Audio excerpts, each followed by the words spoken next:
You ever wake up thinking the day's going to be normal, only to have reality slap you with something so ridiculous you wonder if you're still dreaming? That was me at 7:30 in the morning, pajamas on, coffee in hand, standing in my own living room when a sheriff's deputy showed up with a court summons. "You're being sued," he says. "All business. Somebody named Karen Whitmore from your homeowners association claims you built a pool without permission." He nods toward my backyard. Nothing but dirt and stubborn weeds. No pool, no construction, not even a garden gnome. And let me tell you the laugh that came out of me. It wasn't a polite little chuckle. It was an unhinged, tears streaming, gasping for air kind of laugh that made the deputy look at me like maybe I was the one who needed help. Before I can explain myself, Karen herself comes storming across the street, phone glued to her ear, red-faced barking into the receiver about how I'm a menace to the neighborhood. The deputy, bless him, looks from me to Karen, then back to the bare patch of dirt, and just sighs like he's seen this movie before and already knows it's a mess. "Ma'am, you need a lawyer." "This is gonna get complicated," he says before heading back to his car. And I knew then, right down in my gut, that this wasn't some one-off misunderstanding. This was war. See, I moved to Sycamore Heights for peace. After 3 years above a greasy, noisy diner, I was desperate for a slice of suburbia, tree-lined streets, quiet nights, a place to breathe. But nobody warned me about people like Karen. She lived straight across in a house so perfect, you'd think she polished the grass. First time I met her, she's on my porch clipboard and tape measure in hand saying, "Welcome to the neighborhood. I'm the compliance officer for the HOA, just need to do an inspection." Mind you, I still had boxes everywhere, barely even a doormat out. She wasn't there for small talk. According to Karen, my bare dirt backyard left that way by the folks who sold me. The house was an affront to community standards. I had 30 days to fix it or face fines. That night, I found a formal violation letter in my mailbox listing 17 infractions and a price tag that made my head spin. I tried to reason with her, explaining I was new, saving up to landscape, learning the ropes. But all I got was, "The rules apply to everyone. Ignorance is no excuse." Things got real weird, real fast. Karen would show up daily, measuring my grass, photographing my garbage cans, counting the packages on my porch, like she was collecting evidence for a true crime documentary about my life. Fines rained down $50 for a visible hose, 75 for dandelions, 100 for uneven lawn height. The lowest point was when she claimed my morning yoga, just me quietly stretching in the yard, was a public disturbance. According to her, my sun salutations were corrupting the youth of Sycamore Heights. Then the rumors started, Karen whispering to neighbors about construction permits, hinting I was up to something shady. Suddenly, the fines doubled, then tripled. Unpermitted recreational facilities, unauthorized construction activities. Only problem: nothing was happening in my backyard. I was starting to feel like I was living in the Twilight Zone. One day, a violation letter arrived for an unauthorized swimming pool, $500 fine, threat of legal action if I didn't remove it immediately. I took photos, called the HOA, begged them to look at my yard.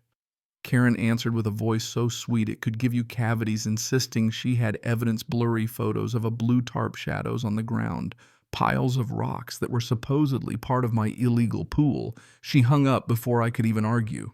Pretty soon, the whole neighborhood was talking. Mrs. Patterson next door started asking about pool parties.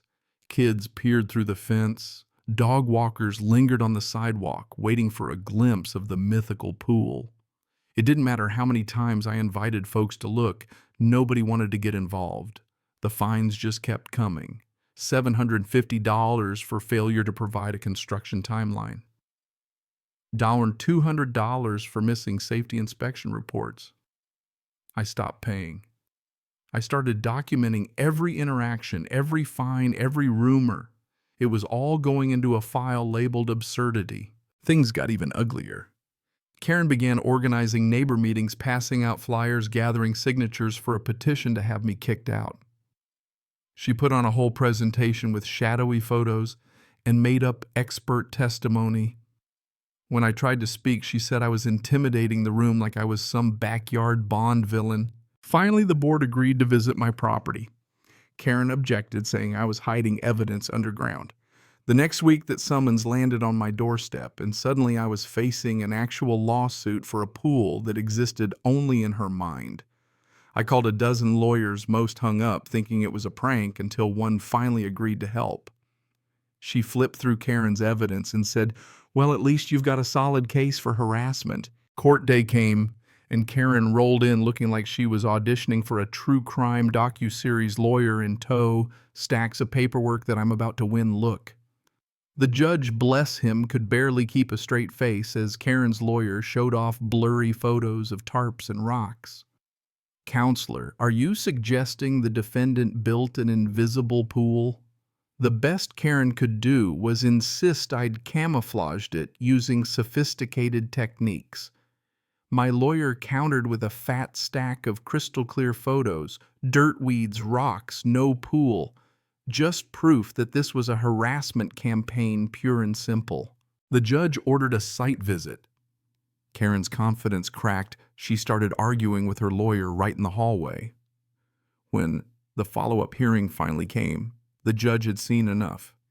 He tossed Karen's lawsuit, awarded me attorney fees, and warned Karen about frivolous litigation.